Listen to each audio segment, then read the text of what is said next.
श्री गणेशाय नमः। बोलो जय श्री राधे। विनय पद्मावली सोरठा।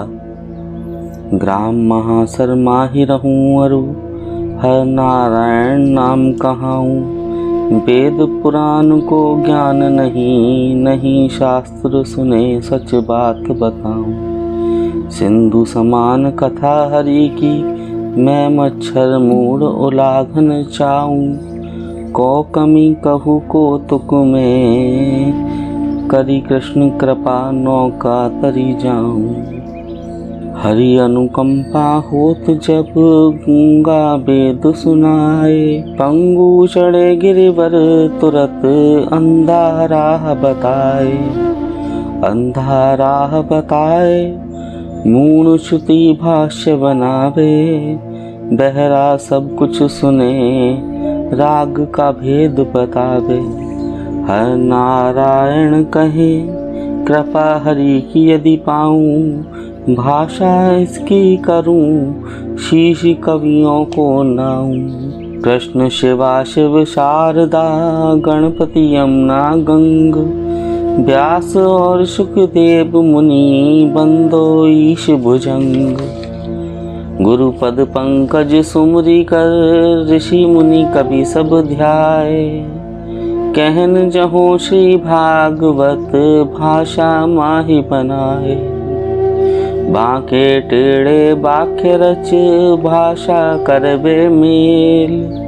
कहो कथा हरि की सुजन, जो अमृत को बेल।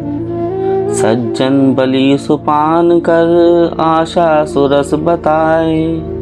दुर्जन रोगी हरिब मुख, कड़वी कह चिल्लाए। कवि गुण ले अब गुण सदा, क्षमा करें क्षिप्र।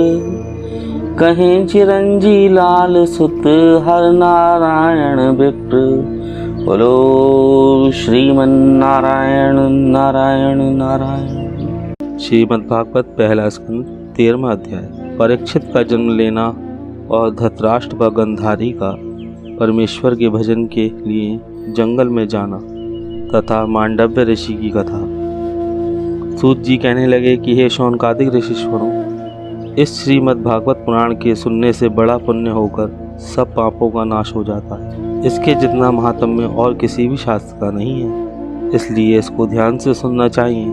अब मैं आपके सामने श्री कृष्ण जी के द्वारका जाने के बाद हस्तिनापुर का हाल कहता हूँ। जब श्री कृष्ण जी द्वारका को चले गए तो उनके दर्शन के बिना युधिष्ठिर को राजकार्य अच्छा नहीं लगता था तथा वे दिन रात उन्हीं के ध्यान में मगन रहते थे। इस प्रकार कई दिन बीत जाने पर उत्तरा के गर्भ से बालक पैदा होते ही सबकी ओर निहार कर चारों ओर देखने लगा, क्योंकि जब वह उत्तरा के गर्भ में था तो अश्वत्थामा ने पांडवों को मारने के लिए जो ब्रह्मास्त्र छोड़ा था, उसका कुछ अंश उसे मारने के लिए उत्तरा के गर्भ में भी चला गया था। सो भाव भगवान श्याम सुंदर ने अंगूठे के समान रूप धारण कर उसकी रक्षा की थी। बोलो जय श्री राधे।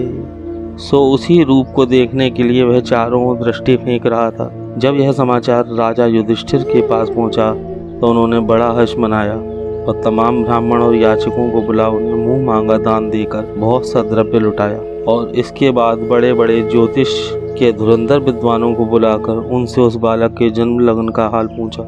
सो पंडित लगन को अच्छी तरह विचार कर इस प्रकार कहने लगे कि हे राजन, आपके कुल में यह बालक बड़ा धर्मात्मा, ज्ञानी और शूरवीर होगा और तमाम संसार में इसके प्रताप का सूर्य प्रकाशित होकर सबको आनंदित करेगा और आपकी कीर्ति को दशों दिशाओं में फैला देगा तथा बुद्धि में बृहस्पति के, शूरता में परशुराम जी के, धीरज में हिमवान के, दाताओं में शंकर के, गंभीरता में सागर और सुखों के उपभोग में इंद्र तथा रूप में कामदेव एवं सत्य वक्ताओं में आपके समान होगा।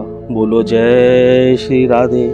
और इसने पैदा होते ही सबकी परीक्षा की है, इसलिए इसका नाम परीक्षित होना चाहिए और इसकी गणना बड़े बड़े राज ऋषियों में होगी तथा अधर्मी कलयुग को दंड देकर प्रजा का पुत्र की तरह सुख से पालन करेगा। और अंत में एक ऋषिश्वर के शाप देने पर इसकी तक्षक सर्प के काटने से मृत्यु होगी। यह समाचार सुन युधिष्ठिर को हर्ष और अंत में ऋषि पुत्र का श्राप सुनकर शोक हुआ और तदंतर उन पंडितों को बहुत सी दक्षिणा देकर विदा किया। बोलो जय श्री राधे। और परीक्षित के जन्म लेने पर तमाम नगर में आनंद मनाया गया और बहुत दिनों तक मंगलाचार होता रहा। राजा युधिष्ठिर प्रजा की पुत्र की तरह पालन करने लगे। उनके राज्य में समय पर वर्षा होती, वह कभी अकाल नहीं पड़ा करता था और कोई किसी को कष्ट नहीं देता था। किसी प्रांत में भी चोरी, डकैती, अन्य अधर्म की थाने में कोई रिपोर्ट नहीं आती थी तथा कोई भी न्याय करता व राज्य कर्मचारी रिश्वत नहीं लेता था एवं कोई अपराध कर लेता था तो उसे कड़ा दंड दिया जाता था, अर्थात शेर और बकरी एक घाट पानी पीकर अपने द्वेष भाव नहीं रखते थे। उस समय देश भर में ना तो कोई भिखारी दिखाई देता था और ना कोई भूखा ही होता था और घर घर में विद्या का प्रचार था तथा अधिक क्या कहा जावे, सब प्राणी अपना आनंद से जीवन व्यतीत कर निर्भय होते थे। इस प्रकार न्याय और नीति तथा धर्म के साथ राजा युधिष्ठिर राज्य कर धृतराष्ट्र और गांधारी की आज्ञा में रह सदा उनकी मन तन से सेवा किया करते थे, जिससे कि उनको अपने मरे हुए पुत्रों की याद न सतावे। बोलो जय श्री राधे।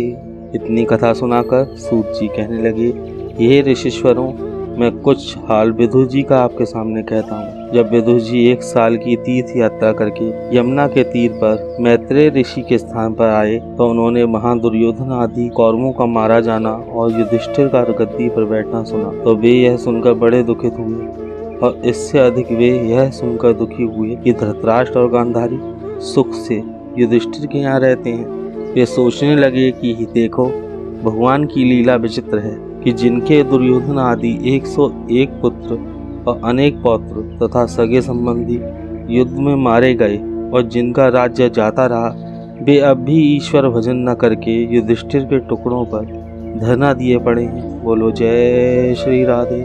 सो उस परमेश्वर की लीला को बलवती समझकर वे वहां से हस्तिनापुर आए और वहां आकर राजा युधिष्ठिर के राजमहल में गए। उन्हें देख युधिष्ठिर ने उनको प्रणाम कर बड़ा आदर सत्कार किया और कहा कि हे विदुर जी, आप बड़े ज्ञानी और धर्मात्मा हैं तथा आपने हमारी सदा विपत्तियों से रक्षा कर पुत्रों की तरह पालन किया है। सो अब आप कृपा कर यह बताइए कि आपके कौन कौन से तीर्थों का भ्रमण किया है और द्वारकापुरी तथा कृष्ण जी का भी कुछ हाल मालूम हो तो हमें सुनाकर कृतार्थ कीजिए, क्योंकि जब से श्याम सुंदर हस्तिनापुर से गए हैं उनकी प्रसन्नता का कोई समाचार नहीं मिला है। इसलिए चित्त को दिन रात बड़ी चिंता रहकर सदा उनकी याद सताती रहती है। बोलो जय श्री राधे। यह सुन विदुर जी ने और सब तीर्थों का हाल तो युधिष्ठिर के सामने बतला दिया, परंतु यदुवंशियों के मारे जाने और श्री कृष्ण जी के अंतर्ध्यान होने का समाचार उनको इसलिए नहीं बतलाया कि यह समाचार सुनकर उनको बड़ा कष्ट होगा, क्योंकि अच्छे लोगों का कहना है कि ऐसी बात अपने मुख से किसी को नहीं कहनी चाहिए जिसके सुनने से उसे दुख हो। तत्पश्चात द्रौपदी आदि रानियों ने और नगर निवासियों ने जब विदुर के आने का समाचार सुना तो वे बड़े प्रसन्न हुए और उनको दंडवत प्रणाम कर उनका बड़ा आदर सत्कार किया। इसके बाद विदुर जी धृतराष्ट्र और गांधारी के पास गए तो वे उनके गले मिलकर बहुत रोए और कहने लगे कि हे भाई, आपके जाने के बाद हम पर दुख का प्रहार टूट पड़ा, जिससे हमारे सब पुत्र और पौत्र आदि मारे गए और राज्य गद्दी हाथ से जाती रही। बोलो जय श्री राधे। यह सुन विदुर जी कहने लगे कि हे भाई, ईश्वर की माया बड़ी बलवान है, उसके अगाड़ी किसी का भी वश नहीं चलता। इसलिए दुख और सुख में ईश्वर इच्छा बड़ी समझकर बुद्धिमान आदमी को हर्ष और शोक नहीं करना चाहिए। तथा अब आप यह बताइए कि आपकी सेवा पांडव किस प्रकार करते हैं। यह सुन धृतराष्ट्र कहने लगे कि हे विदुर, राजा युधिष्ठिर तो हमारी आज्ञा में चलकर सदा तनमन से हमारी सेवा करते हैं और इस बात का पूरा ध्यान रखता है कि कहीं हमको किसी प्रकार का कष्ट ना हो, और उसी प्रकार अर्जुन आदि भी हमारा आदर सत्कार करते हैं। किंतु भीमसेन हमको सदा खोटी निगाह से देख और हमको बुरा भला कह हमारा सदा दिल दुखाया करता है, और इस पर तुर्रा यह है कि हमको यह कहकर डांट दिया करता है यदि तुमने ये बातें युधिष्ठिर के सामने कह दी तो तुमको जान से मार डालूंगा। सो भाई, भीमसेन की बातों को सुनकर हम सदा दुखित रहते हैं, किंतु और कोई बस चलता नहीं, देखकर ठंडी आहें भरकर मसोस रह जाते हैं। बोलो जय श्री राधे। धृतराष्ट्र के मुख से इस प्रकार की बातें सुनकर विदुर का चित्त चिंता में मग्न हो गया और वह इस प्रकार सोचने लगे कि जिस प्रकार लोभी आदमी कपड़ा फटने पर भी उसे अपने तन से त्यागने का विचार नहीं करता तथा एक दिन वह चिथड़ा होकर उसके पास से अलग अवश्य हो जाता है, उसी प्रकार धृतराष्ट्र इतने कष्ट पाने पर भी अपने शरीर से प्रेम रखकर इसको छोड़ना नहीं चाहता और अंत में इसका परित्याग करना ही पड़ेगा। यह सोचकर वे कहने लगे कि हे भाई, जो भीमसेन कहता है वह सत्य है। आपने और आपके पुत्रों ने उन्हें बड़े बड़े दुख दिए हैं, जैसे लाक्षागृह में उनको जलाना, भीमसेन को विष के लड्डू देना और सभा में द्रौपदी को नंगा करवाना तथा उनका सब राजपाट जुए में जीतकर उनको बन ठोकरे खिलवाना इत्यादि बातें क्या कम दुखदाई हैं। सो हे भाई, अब संसारी माया को त्याग कर तुम्हें ईश्वर का वचन कर भवसागर पार होने का उपाय सोचना चाहिए और युधिष्ठिर का अपमानित होकर वृथा टुकड़ा नहीं खाना चाहिए। इतना दुख उठाने पर भी, तुमको यहाँ रहने पर भी यदि लज्जा नहीं आती हो तो तुमको धिक्कार है। जिन्होंने तुम्हारे पुत्र और पौत्र मारकर राजगद्दी छीन ली, उनके हाथ का टुकड़ा खाने पर भी भाई तुम जीवित रहना चाहते हो, तो इससे बढ़कर और विस्मय की बात क्या हो सकती है। तुम्हारा उदाहरण उस कुत्ते से जो कि लाठी मारने से दौड़ता है और टूक दिखाने से फिर पूंछ हिलाता हुआ उसके पास आ जाता है, यदि दिया जाए तो बिल्कुल ठीक होगा। इसलिए तुमको अब इस वृथा जीवन से मुंह त्याग कर वन में हरि का भजन करना चाहिए। बोलो जय श्री राधे। यह सुन धृतराष्ट्र कहने लगा, ये विदुर, हम दोनों को आंखों से दिखाई नहीं देता, हम किस प्रकार वन में जा सकते हैं। इतनी बात सुनकर विदुर जी कहने लगे कि आप मेरे बड़े भाई हैं, इसलिए मैं आपको जब तक जीवित रहेंगे सेवा टहल करता रहूंगा। यह सुन आधी रात के समय बिना महाराज युधिष्ठिर से कहे धृतराष्ट्र और गांधारी विदुर के साथ उत्तराखंड की ओर वन में हरि भजन करने की इच्छा से चले गए। उनके जाने के बाद जब युधिष्ठिर स्नान कर उनके दर्शन करने के लिए उनके स्थान पर आए तो उनको वहां नहीं देखकर बड़े दुखी हुए और सोचने लगे कि पता नहीं किस कारण से दुखित होकर चले गए और नामालूम कहाँ नदी नाले में गिरकर मर जाएंगे। बोलो जय श्री राधे। इस प्रकार सोच करते हुए यहाँ राजा युधिष्ठिर संजय से पूछने लगे कि हे संजय, हमारे माता पिता का हाल यदि आपको मालूम हो तो बतलाइए कि वे कहाँ चले गए। यह सुन संजय कहने लगे कि ये राजन, मुझे उनके जाने की बाबत तो कुछ मालूम नहीं, परंतु विदुर जी के साथ वे बहुत रात बीतने तक बातचीत कर रहे थे। यह सुन युधिष्ठिर उदास होकर जब गद्दी पर जाकर बैठे तो इतनी देर में वहां नारद जी आ गए, जिन्हें देखकर राजा ने दंडवत प्रणाम करके उनकी पूजा कर बड़ा आदर सत्कार किया और फिर हाथ जोड़कर पूछने लगे कि हे नारद जी, रात को हमारे माता पिता कहीं चले गए हैं, सो यदि उनका आप कुछ हाल मालूम हो तो कृपा कर बतलाने का कष्ट कीजिए, क्योंकि इस समय आपने दर्शन देकर हमारे ऊपर बहुत बड़ी कृपा की है। यह सुन नारद जी कहने लगे कि हे राजन, धृतराष्ट्र और गांधारी संसारी माया मोह से विरक्त होकर विदुर जी के साथ भगवान का भजन करने के लिए हिमालय की ओर चले गए हैं और 7 दिन बाद भी अपना नश्वर शरीर त्याग कर वैकुंठ में चले जाएंगे। इसलिए आपको उनकी ओर की किंचित मात्र भी चिंता नहीं करनी चाहिए, क्योंकि संसार में जो जन्म लेता है उसकी मृत्यु अवश्य होती है। इसलिए बुद्धिमान आदमी मरने, जीने और विपत्ति में हर्ष विषाद नहीं किया करते। सो इन सब बातों को विचार कर ना तो आपको उनकी ओर का शोक करना चाहिए और ना उनको वापस लाने का विचार करना चाहिए। बोलो जय श्री राधे। इतनी बात कहकर नारद जी तो बीणा बजाते हुए और हरिगुण गाते हुए चले गए और युधिष्ठिर जी अपने माता पिता का विदुर जी के साथ हरि तपस्या करने जाना सुनकर चिंता रहित हो गए। इतनी कथा सुनाकर सूत जी कहने लगे कि हे ऋषिश्वरों, अब हम आपके सामने कुछ हाल विदुर जी का कहते हैं, तो ध्यान लगाकर सुनो। पुराने समय की कथा है। मांडव्य ऋषिश्वर को किसी राजा ने झूठे अपराध में फंसाकर फांसी लगवा दी और जब वे धर्मराज के पास गए तो कहने लगे कि हे धर्मराज, तैने हमको बिना अपराध फांसी लगवाई है, इसका क्या कारण है।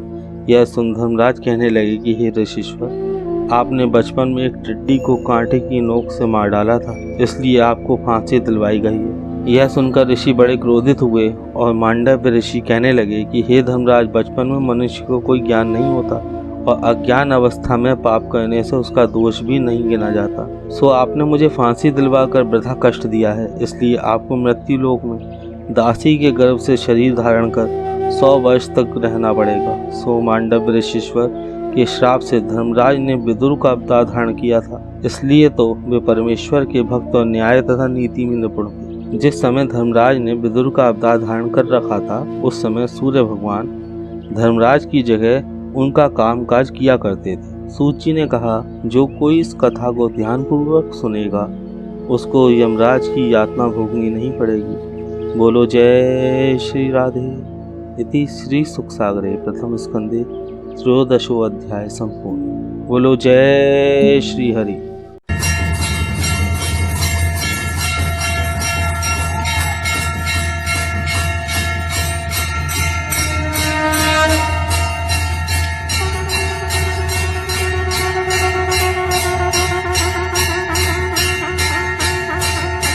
आरती श्रीमद् भागवत जी की, दाता है सुख मुक्ति श्री की। जगहित व्यास मुनीष बनाई, श्री सुखदेव जिसे फिर गाई। श्रेणी परीक्षित मुक्ति पाई, सप्ताह यज्ञ विशेष विधि की। आरती श्रीमद् भागवत जी की। धुंधकारी से पापी तारे, देव कुंठ सभी दुख तारे। ऋषि मुनि जिसके गुण गाहारे, मेटद पीड़ा तन मन जी की। आरती श्रीमद् भागवत जी की, दाता है सुख मुक्ति श्री की। जिसने सुनी कथा मन लाकर, काम क्रोध अभिमान हटाकर। धन्य हुआ वह मुक्ति पाकर, इच्छा फेर न वस्तु किसी की। आरती श्रीमद् भागवत जी की, दाता है सुख मुक्ति श्री की। सुख संपत्ति सुख देने वाली, भक्त नावनत खेने वाली। दुख दारिद्र्य हर लेने वाली, हर नारायण माँ मुक्ति की। आरती श्रीमद् भागवत जी की, दाता है सुख मुक्ति श्री की। जय श्री राधे। श्रीमन्नारायण नारायण नारायण, लक्ष्मी नारायण नारायण नारायण। ईश्वर नारायण नारायण नारायण, लक्ष्मी नारायण नारायण नारायण। ईश्वर नारायण नारायण नारायण। राधे राधे।